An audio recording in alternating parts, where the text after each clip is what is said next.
Hello everyone, today we are taking a look at the GepRC DarkStar20. This is the Link version with the Link or Wasp camera. I do have an Express LRS receiver on here.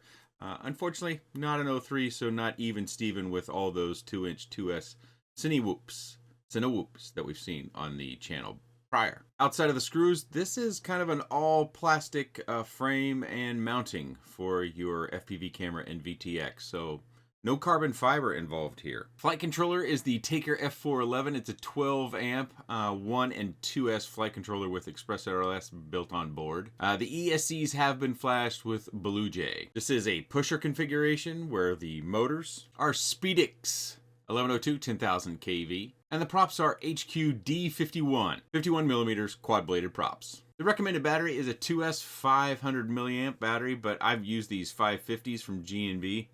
Slightly more performance with the red. Cruising with the green, it's fine. I think you'll find this one cheaper than that one, but I would recommend just getting the red ones. That way you can fly it fast too, or any other 2S quad you have. Battery tray is also plastic, so fitting in batteries, yeah, this 550, it don't fit. You might be able to make it fit. And this old 450, it gets in there, but I'm a little worried about how tight that one's going to be and it just breaking the battery housing. FlyWoo 750 or their FlyWoo branded 750, not so much. And of course, as expected, an 850 is too big as well. This is an old MyLipo battery. I got it out just for historical purposes. It's a little sloppy. This RDQ branded 525, it fits in there pretty good. My outer sheeting is kind of messed up. These pink labeled G&B 450s, they also fit in there pretty good, and they're nice and snug. Just for proof, yeah, these fit in there pretty snug as well. Beta FPV will work as well. AU line 450, that'll work. 530 fits, but it's a little loose. In a crash, it might come out of there. Without a battery, it weighs just under 80 grams. I flew it with this G&B 550, as I said earlier. And with that, it brings it up to 108, almost 108.5 grams. And motor post to motor post, I'm getting about 90 millimeters. Frame does flex a little bit, but you know, I crashed it a few times. Nothing terrible hard. Seemed to hold up. It also comes with an extra set of screws, a support card, a couple of screwdrivers, a little piece probably for a crossfire or T-style antenna, as well as that hex driver. We do get an extra set of props, and you can see all of mine are in there. I didn't bring a single prop. And a sheet of stickers, which the DarkStar is not even on here. All right, so we're going to start off with the inside flight. I kind of hinted to it previously, but yeah, I've had this a while. This came in actually before the Chinese holiday in October. It's now November, and one of the reasons why I was holding on to it to fly it, or not just to fly it, but to publish the video, was, you know, I ran into times where the wind was just not really all that compatible with this. But I am going to show you what I've got. I just keep in mind, you know, I really felt like I wasn't giving this one a fair shot outside in the slow, cinematic, smooth, flat flying stage of the review. I felt like all the other 2S 2-inchers actually got lucky and had at least a flight or 5 or whatever over my lunch break or before I went to work or what have you, to where the wind was at single digits. This one does not have that advantage, and now it's been the weekend. It's gotten terrible cold outside. And that brings me to another point, which is with an all-plastic frame or any of our plastics in our quads, I personally don't trust them in the cold, meaning, you know, somewhere around the freezing point. Those plastics could get brittle. They could break. We've seen it in Whoop frames. You crash it in the summertime and it bounces off and it comes back to shape. You take the same frame in the wintertime at, you know, 40 degrees or something like that, 40 degrees Fahrenheit that is, and then it breaks. So something to keep in mind. That's not specifically about the DarkStar. That's about all of our plastic prop protection and, quite honestly, our props too. Now, one thing I will say about this that I get cast on every one of these cinematic sort of micro CineWhoop videos, which one's quieter? Even though I cover it and I ask you all, listen to the video and make your own, I will say this one is the quietest of the group. So if that's important to you, there you have it. And I think it's down to the prop protection design as well as the props that they're running. More props or prop blades tend to have a different sound, less harsh on our ears. The noise level may actually be about the same, but it just doesn't come across the ears the same way as others that we've seen in this category. Yes, I'm looking out the windows. I thought I had seen some traffic, and sure enough, groceries are here. Yeah, we still use delivery services. It really allows us to catch up on, well, it just frees us up to do other things rather than to roam through a store and then wait in a checkout line and all those things. The bad side is, I think, our favorite grocery store and the pickers for those orders don't do a very good job when it comes to picking out the fruit and the produce. So we do tend to do that ourselves. It's also kind of a rough time of year to getting good produce, but some people go to Sam's and get some produce, which we have done. We have a Sam's Club membership. That's where we get our apples for the most part. But something else that's interesting is that on GepRC's website, they list the flight time on this at 4 minutes and 40 seconds. But in my flight, I am going to get 5 minutes and 8 seconds. So that's a case where they're actually kind of reserved in their posting of flight time. It's usually the other way around, so that's fairly interesting. I suspect that flight time is based upon the O3 battery consumption just being plugged in and the additional weight of the O3, which I cannot remember for the life of me the difference in weight between a Link and Wasp camera versus the DJI O3. But I'm sure some of you out there have that right in your memory reserves and can spout that out. We're not going to watch this entire flight. We're going to hop to an outside flight with it has some winds, 12 to 16 mile an hour winds in that outside flight. Again, this inside cruisy flight does go on for 5 minutes and 8 seconds. All right, before we get going, look at those trees kind of in the upper part of the image, and you can also see the shadow of the trees on the house moving around quite a bit. Unfortunately, like I mentioned, 12 to 16 mile an hour winds, and I suspect the gusts are a touch above that. What is also interesting is you can, when it's sitting on the table, and you may have to go back to this because I've already talked too long through it, you can actually see in the camera what looks like prop view, but that's not possible. So that's got to be some sort of reflection and a sunlight thing. Just something I noticed, and I thought it was interesting, so I thought I would mention it. So in case you have seen it in other reviews, you would possibly have a better idea why that is. And if you see it in this review, hopefully you understand that it's not actually a prop in view. The props are well below the camera, and the camera is kind of forward front so that it won't have props in view, because that's one of the important things about these little micro CineWhoops. When I got started there, you probably saw a bobble shake up and down a little bit, and kind of the wind pushed me around. Yeah, that's unfortunate. Those winds are persistent at around 12 miles an hour, and they get up to 16 or even more. I am going to take it up by the tree that I'm kind of angling at, but not yet, and then we'll fly it over the house as well. I think those are the most important things to see. The descent after I take it across the top of the house, I think, is also important, because in these winds, I was not impressed by how it descended down. That slow, steady, smooth descend down wasn't very smooth. So you can attribute that to wind, but I just don't know that to be certain, because I have seen similar quads in very, very low winds have that same sort of bobble on descents, even in single digits, like 6-7 miles an hour, which 6-7 miles an hour can sometimes feel like 0 miles an hour in my backyard, because again, we do have some protection. We've got trees, fence line, houses, we are in town. All those things do help to protect from the full force of every mile an hour of that wind.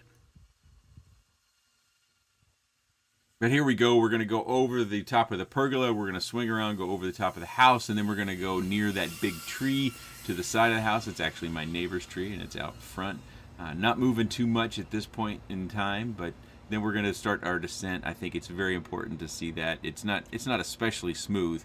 It's not horrible. I've seen worse over the years, but of course our quads have all gotten better over the years. By the way, again, I'm using that red labeled G&B 550 2S battery that fits nicely in the battery tray. You can, of course, clip off the battery tray and use a strap. There's a spot to go through the battery mounting area to put a strap that you can do whatever you like. Once you've got it, it's yours. This flight on that battery, I almost skipped over it, goes 5 minutes and 20 seconds. So outside, longer, straighter runs, I get more flight time than I did inside, even though there's wind that I'm having to fight. And that's not terribly unusual, because I'm not making all those turns. The turns require certain props to spin up and some props to spin down, and tend to have more throttle in turns, whereas if you're doing longer passes, it tends to conserve energy. Essentially like trying to drive your car real economical. You drive it straight, and at an even speed, and you'll get more mileage out of it.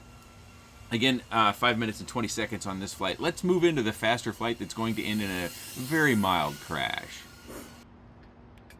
Okay, so first things first, the trees aren't moving around, but the wind on this day was reported to be about the same, and I had set my camera to be at a higher angle, so I didn't have time to go back into the house, grab the hex driver, and adjust my camera, and then kind of change my process that I was going to go through for my flying. And this was probably, by my recollection, the best day I had to fly this style of quad, and me being me, I decided to fly faster rather than going back and doing some slow flying.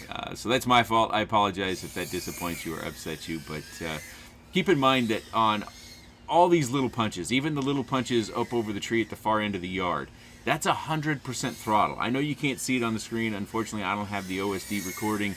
It just doesn't happen with the Link and the old, I have V1 goggles. I think there's a program that you can get. Maybe I used to use it, but I've forgotten what it's called. I actually looked around a little bit before putting together the flight footage. But that little move over the tree, I bottomed out on that so many times because going full throttle when I descend isn't something that I'm used to, and it feels very forced, and so I would just bottom out in the grass all the time, which is, not a great durability test. It's not like smacking into a cement pillar or something like that, but 100% throttle over the top, and then probably about 80 to 95% throttle on the catch. So that's the most important thing to note when it comes to this sort of flight style on this particular quad. Again, using the batteries that I was using. It can handle it. It takes more throttle than it does on others, and also this one is less noisy. I did not reduce the volume, the flight audio on this at all during the course of these flights that I've shown you. This is all full audio as recorded by the flight audio camera. That is a secondary camera I have sitting on the tables near me from where I'm flying. So kind of that pilot's perspective on the flight audio. And hopefully that's of value. I think it makes the videos much more interesting to watch. So you get the feel of the props making all their noise. This flight on the 550, even though I bottom out, so it finishes up a little bit early, my recollection was I could probably get another 15 to 20 seconds out of it, but it depends on how far I want to push it, because again, bottomed out. Geez, every time. The flight that we watched was only 2 minutes and 19 seconds, but I think we could probably get another 10 to 20 seconds in there. One of the advantages that they seem to have taken is the ability to, they've made their own little frame here. At least I don't think this is a reused frame as far as the prop protection goes. So they have the ability to create some additional mounting. So you've got your flight controller that's isolated from everything else except for where the motors are attached. So this prop protection could technically kind of be removed and you still have a quad that's flyable, although your board is fully compromised really at that point, because if you land and you come down on you don't have a way to put a battery on, so scrap that. You can't do that. I just now kind of walked myself through it, and if you take the prop protection off, like you actually remove it, you've got nowhere to mount your battery, therefore you can't fly it unless you're going to have a dangleberry sort of battery. You could cut the prop protection off, so you have two prop protections, one that you want to fly outside, and you don't want the prop protection. You could, snip it at all these little points, and then you'd be fine. But then when you go back inside, if you want the prop protection, then you got to put it back on. I want to mention this again in case anybody missed it. I do think this is the quietest of the group, and that may be a feature you're looking for, because that is a question that comes up on every one of these videos, and it doesn't matter what I say in the video. I do know that you're in control of how much you watch, and people skim through. Something else that's interesting about this is there's no soft mounting. We've continued to see soft mounting in these all over the place. This one does not have any soft mounting, and this mount does look to be regardless of the VTX and camera that you get, this does look like it's going to be what you would receive. I have no idea what purpose this is supposed to be for. I guess you could angle it forward and you get a little bit of that Beta FPV's Dark Knight sort of thing. Wasn't it Knight? Something like that. That sort of knight in shining armor sort of helmet thingy, but it's not going to protect. I mean, because it's the same screw you screw down to your camera, so you don't want to screw this down hard in order to make this rigid, because you might strip your camera out. They're not that hardy. So I guess that's decorative and could be removed if you decide you don't care for it. But I do think this mount would be used for any versions that they might be carrying at this particular quad. I mentioned this, and kind of universally, there's only really one company that does it in a way that I approve of, and that's Avion RC. But the capacitor is just on some stiffer wires out back here. That's subject to movement, especially on crashes, and then over time that could break the solder joints, or it might just, cause some sort of problem. Avion RC uses a 3D print, and that goes around their capacitor all the time, so that it just doesn't move. I think that's better, but depending upon how you decide to fly this or any other quads that have capacitors on them, just know that if it's not mounted to something, at the very least some foam tape or something to make it stay in place to some degree. I suspect, I have not had this happen, but I suspect over time, either the pins that are soldered in the capacitor or the solder joint down to the board could eventually snap off, and then you lose your capacitor. So keep an eye on it. You may have to reapply that. The motor wires, can we get a good look at that? Yeah, motor wires, they could get in your prop line. They did a good job of shortening the lines. I think I checked this way back when I was waiting for good weather. Can I get my little tool in here? Maybe I'm telling tales out of school again. Let me grab a different tool. No, I don't think so. I think I'm wrong on that. I thought it could, but they did a good job in shortening the wires. So I kind of pulled them down there. Hopefully you get a little bit of an angle, but the props don't hit. So not a big concern there. I was going to mention my favorite motor wire tape, but they don't really need it in this particular case. I think the primary concern is the fact that it's an all plastic, and plastic can be durable. I mean, we carried cell phones for years that were made out of plastics. You remember some of the old Nokia cell phones from the mid to late 90s? They were made of plastic, and those things were just as durable as they come. So plastics can be durable. It's just one of those things that I would be concerned about, especially in cold. And that is something that I would say is advice that I would give anyone flying any quad that has prop protection made from plastic, is beware in the cold. So if you're out flying aggressively in the cold, say 40 degrees Fahrenheit or less, and this breaks, that would not be surprising. We've seen that before with other sorts of quads and prop protection. But in this particular case, if you're out flying it in the cold, maybe you had a nice snow, but you get maybe you're like me, and then you end up watching your shadow as you're making your pass down your snow, and you whack a tree.